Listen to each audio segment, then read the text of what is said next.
Good afternoon. I just woke up. It's a good morning.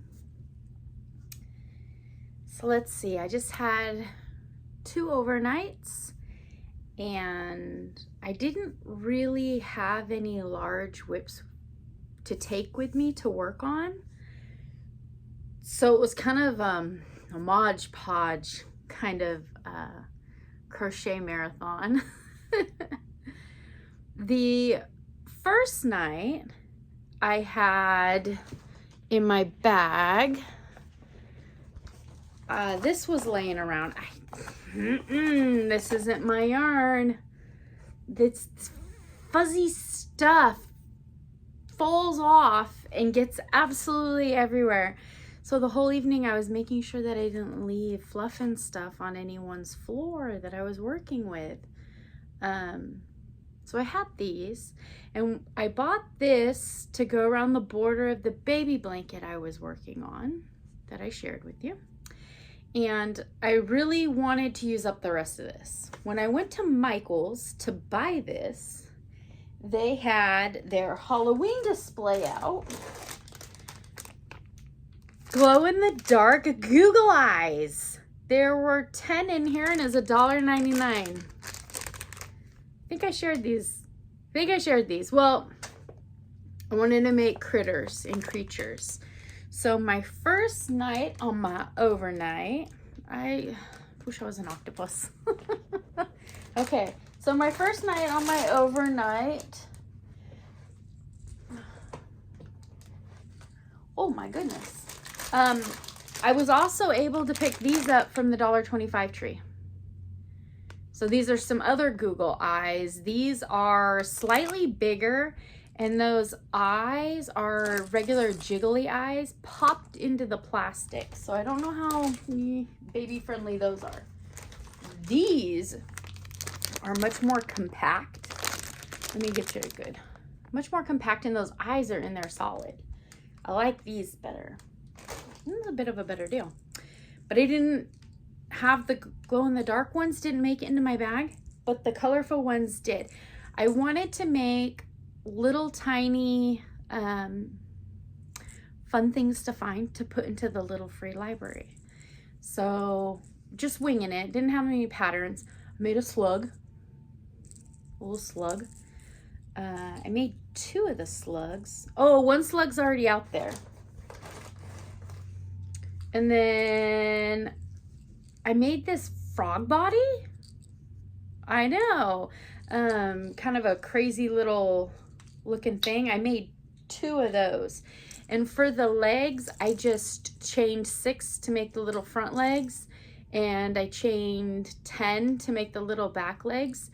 It was only 3 rounds, and then I stitch up the bottom.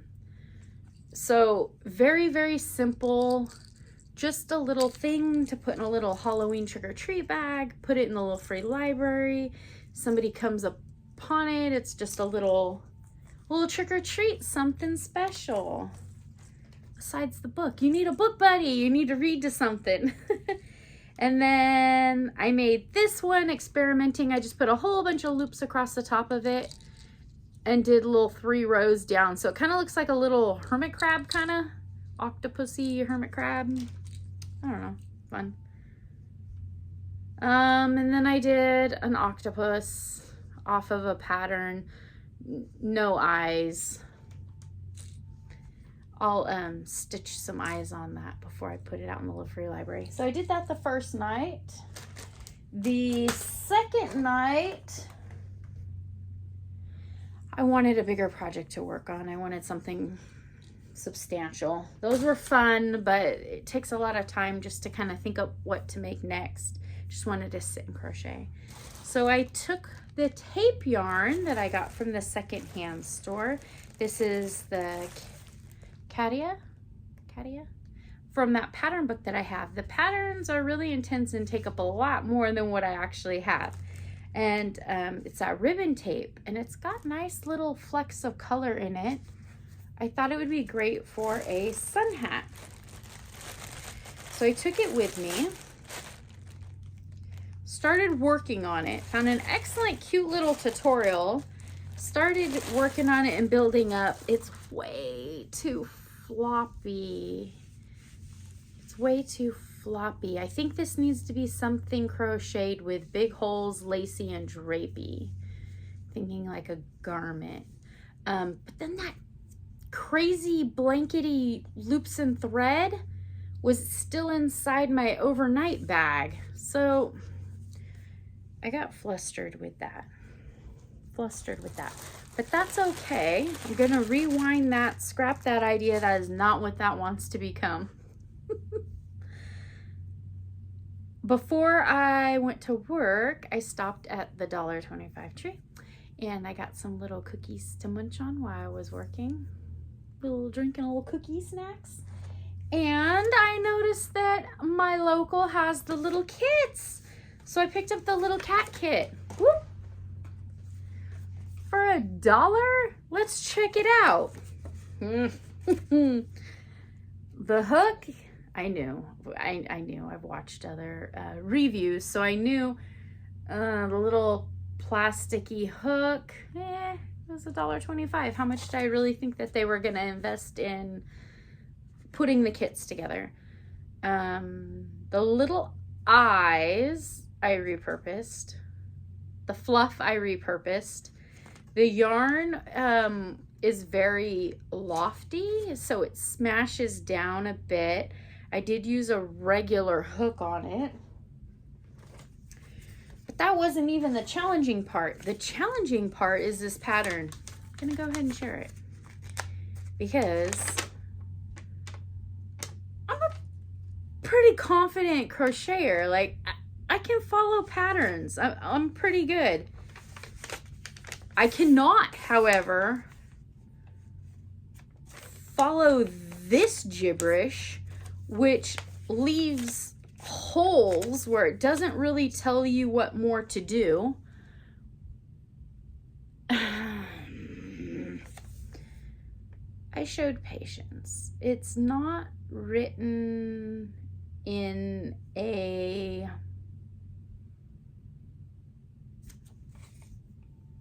It's written in US terminology. It is not written in a standard, streamline, universal, commonly used way to graph things.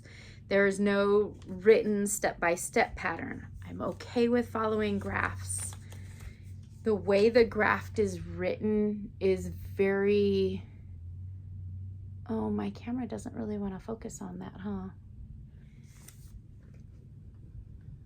It's congested. The diagram is very congested.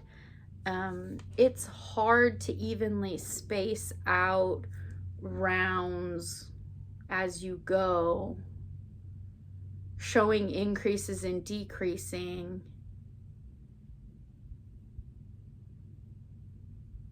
This way. I don't know how to describe. I couldn't do it. I could not follow this pattern. I don't know. I couldn't put it together. I got extremely flustered and I tried multiple times. I think the little woobles have their foot in the door with that one because their patterns are written different ways so that one of those ways will click. This is written one way in a diagram that it's nice and neat, but that's not the way crochet is. I don't know, maybe it might click for someone. I'm sure there's someone out there that has tested these patterns and these patterns work perfectly well for them. I couldn't cut it. I couldn't do it. But they also have that just yarn, and I bought a ball of that at the same time. So when I was sitting there, pushed the hat to the side, I had a little bit of pink, I had a little bit of white. It didn't become tan, it was white. And I had one pair of safety eyes, some fluff and stuff, and then that ball of gray that I bought. What did I make? What did I make? I only used half the ball of the gray. I found a tutorial for little bats to put out in the little free library. And I will put the pattern in the description box below. They're little bats. Little tiny little bats. Very cute, interesting structure. No sew. I did embroider the little eyes and the nose on there. Little puff stitches worked in. The wings are tacked down. Cute. I made 2 of them. They're perfect to go in little trick-or-treat bags and go home with somebody in the little free library. And then I saw there was an adorable pattern for a little cat on Ralvery, and I will tag that link below. A little sitting cat. It's got some nice shaping on here. Cute little tail. The ears. I used the yarn from the kit. Did the little eyes and nose. Little cat will go in the little free library. And then I was thinking, oh my goodness, I have so much time left. I need to make something else. So I made a possum rat. I used the safety eyes. I used the pink, the white. I was really just using the colors to guide me on what I was making next. This is no pattern. I did 6 single crochets, 2 rows of those, went to the white, did some increasing, some gray, used the puff stitch idea from the little cat, the little bats for some ears. Bordered some legs when I was done. Gave it a nice pink tail. I did use up all of the pink that was in that kit. The white will be used as fluff and stuff for something else. Another little mini or something. I'm not a yarn snob. Yarn's just really bad. It's very lofty, and when you start working with it, it squishes down to nothing, which is nice because then it kind of puffs back up to fill in the spaces and the holes if your tension wasn't super tight for your amigurumi. I won't be purchasing the other ones. It's a novel idea. $1.25. Oh, I guess the little safety eyes were worth it. Those get pretty pricey. So I made all those. Let's see how many I made. 1, 2, 3, 4, 5, 6, 7, 8, 9, 10. I made 10 little fall Halloweeny plushies to go out in the little free library. I'm gonna take that yarn apart, put that back into this yarn cellar. What else did I work on? That's it. That's all I worked on. Felt very, very unproductive. Did a lot of pattern searching. I want to make the little sitting cat again. I think my count was a bit off, and when you're increasing and decreasing and that sort of thing, the sculpture part, I want to do it again, and I want to use lots of fluff and stuff so it's a solid kitty cat. I want to use a stitch marker. That's what I didn't have. I did not have a stitch marker, and I know I could have used a scrap of yarn, but in an overnight shift, your mind isn't always thinking outside the box. I just was whipping it up and thought I was doing great. I'd love to make the little kitty cat again. Maybe make a little pumpkin to sit next to her or something like that and put them in the little free library. But I got other things on my mind. It is Wednesday. This weekend is going to be the Lambtown Festival. Tons of people to go visit with. Teresa with Phoenix Gate. Brenda Bear and Sarah Nickel might be traveling. I'm pretty sure she's going to be traveling, but you know, things happen. But I hope so. So I was digging through, what am I going to wear? This is like the fashion event of the year. Break out your crochet. My pineapple skirt. Yes. My pineapple skirt. I made this with cotton. It was one of those cotton cones, and I tripled up my thread. This took a long time. This is one of my first big garments. This took a long time, and I love to wear it. I have a pair of it's slip material that you'd wear under your dress, only it's a pair of shorts, and I wear that underneath it. So it's nice and light and airy and perfect for a chilly morning when the day heats up, because we are experiencing warm days. And I got out my bat t-shirt. Looks like a doily. Love that combo.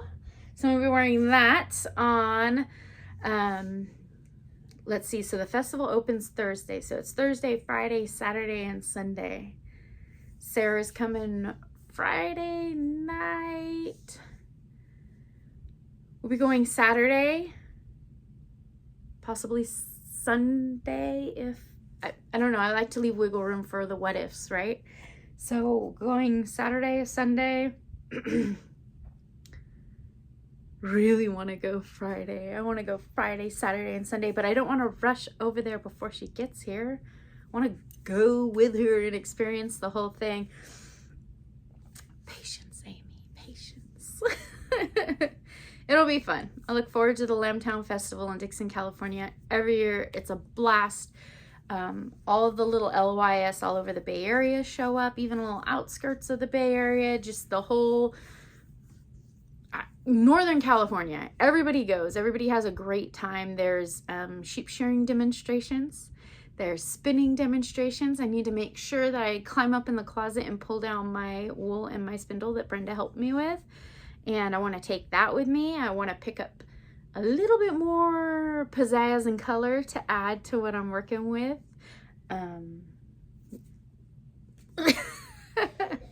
On Sunday, I don't think they're doing it on Saturday. On Sunday is a stitch marker swap with just a meetup, random meetup. They have them scheduled different times, but I think that's just on Sunday. We'll see. Lots of fun things. I don't really have an active whip right now. I got that spiderweb duster in there that I'm still chaining and chaining and chaining. I'll forever be chaining. I'm in that deserty zone where it's not growing. I know it's growing, but it's not growing. Wanted to wear that for Halloween next year, this year. I don't know. We'll see. Well, that's all I got for today. That's it. I will see you very, very soon, and I promise that I'll take lots of video and exciting things to talk about Lambtown. If I don't get back to you before then, but I really hope I get back to visit with you before then. Take care. Nice to visit with you. Bye.